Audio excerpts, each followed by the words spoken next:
everybody, this is Chaos with KLC Sports Productions, bringing you another viewer cast. Today we're going to be looking at a replay submitted by CJ Strictan, and he is actually in the Bronze League, so we are going to be a little bit kinder to him today, and go through some of the things that we noticed in the replay he sent us. Now, we're not going to go through the entire replay. It's a 43-minute replay, and I kind of decided that around the 16-minute mark is when we're going to go ahead and stop, because that is kind of the turning point of when you get into theoretical constructs versus like just straight up fighting mechanics. So this is actually going to be a PvP matchup, which by far is, in my opinion, one of the most volatile matchups. It's very similar to the way ZVZs roll out. It's kind of like a, okay, I'm going to pick my strategy, you're going to pick your strategy, and then whichever one's better is going to win. But in this case, since we are in the Bronze League, strategy doesn't kind of fall into the category, just because a lot of times people don't know what they're doing, and you can tell by a build order that people don't have a very good understanding of the fundamentals of the game. Overall, I want to say, from what I saw going through the replay last night and kind of rehashing the first portion of it today, I want to say that your mechanics are actually fairly good for being in bronze. I'd say you've got the basic general concepts down. You kind of have a general sense of build orders and things like that. There are just a few small issues that I see here and there that might help you out in the long run. So you do send your scout out after, I believe, after your gateway, which definitely my preference. You come over here, you see basically all he's got is a gateway. You don't really see much else. Now, the one thing that I highly recommend, you kind of did a little bit of a scout around with this probe because you obviously are trying to keep track of what's going on in your base. But putting two pylons down at the same time, especially in the early game, can actually offset the way your build order goes and basically hinder you in the kind of the near term. So we see he's only got his first gateway up with your probe, so you first know that he's obviously a little bit ill prepared for anything tech. You could say that with seeing this pylon, he's going for an expansion, but obviously you haven't seen that just yet. So this probe is missing out on a little bit of information, but it does look like you're going to send him off kind of to the side to maybe go back in and get a look-see. So you open up with a Zealot. Looks like your Warp Gate research is a little bit behind. I highly recommend getting your Warp Gate research going as soon as your Cybernetics core is done, because when you get in kind of your Silver and Gold League, you're going to be dealing with a lot of 3-gate, 4-gate timings, and Warp Gate research is kind of a crucial part of defending those. So I do want to give you some praise on your probe production.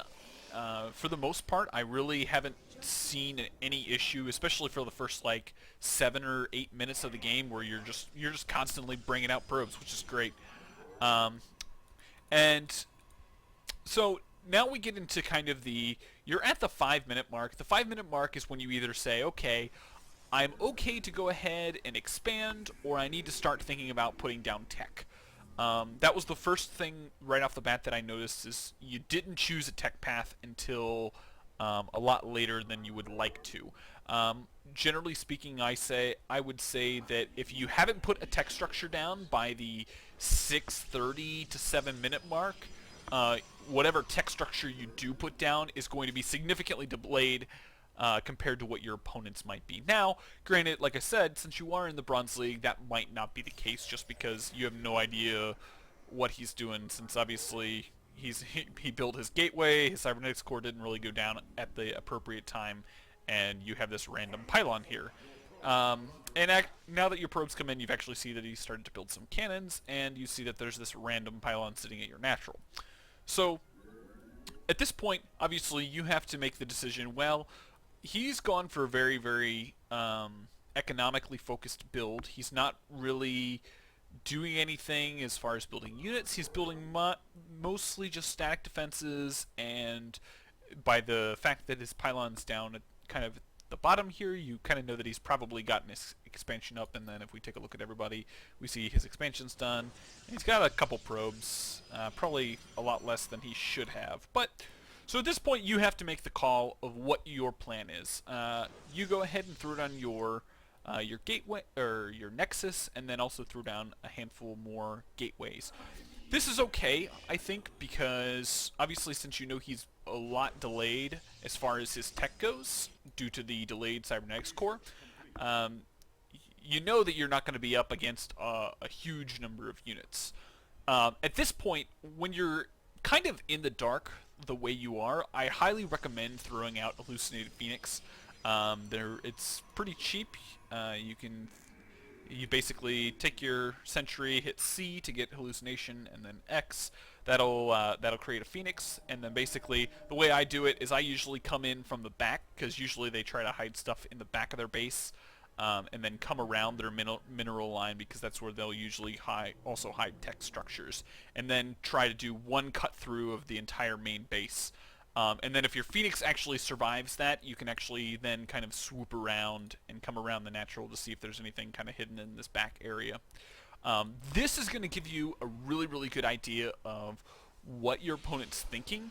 Obviously, you should be able to get an idea as far as tech structure, tech path that he's chosen. You can figure out whether or not DTs are coming your way, things like that. And it also gives you a really good idea of how saturated he is going to be at his natural. If you find that he's a lot significantly undersaturated at his natural, then obviously the showing of the random cannons and pylon is just more of a fake to make you think that he's expanding.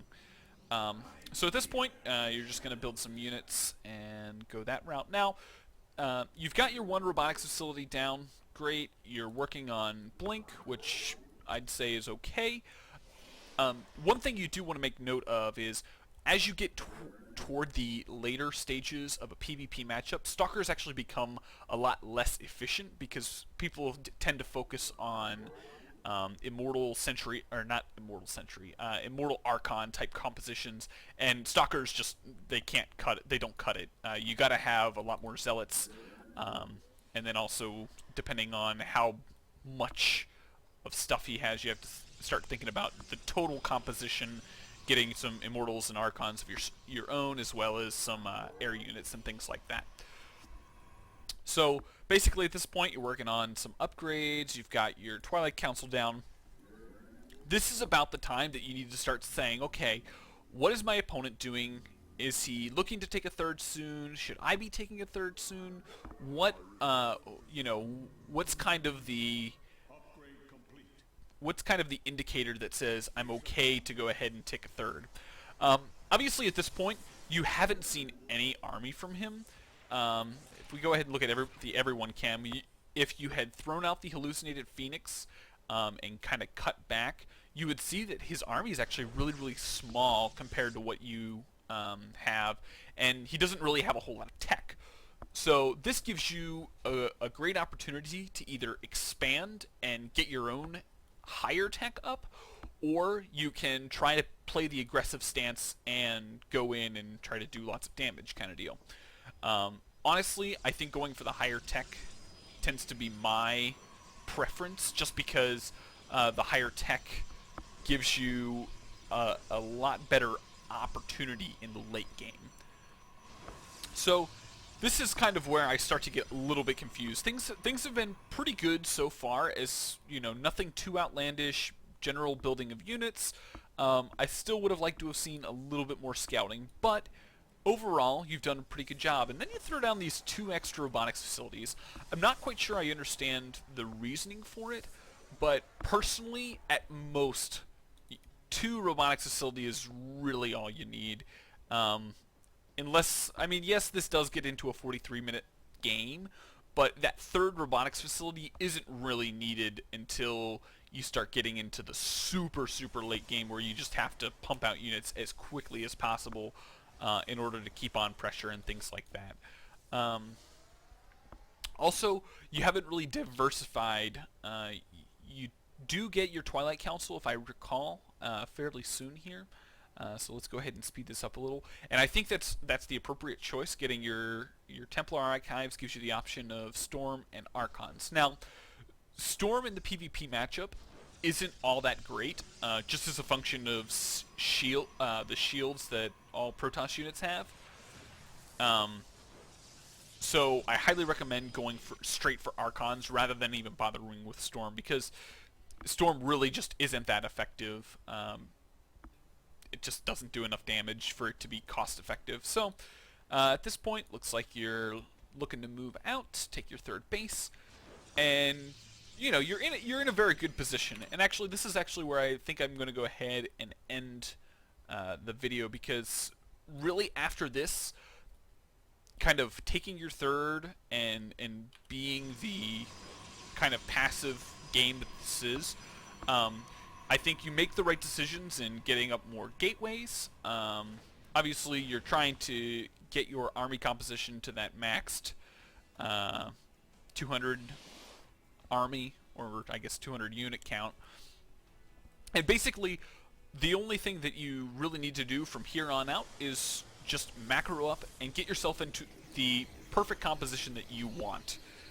So I really don't have anything else to say as far as the beginning game mechanics.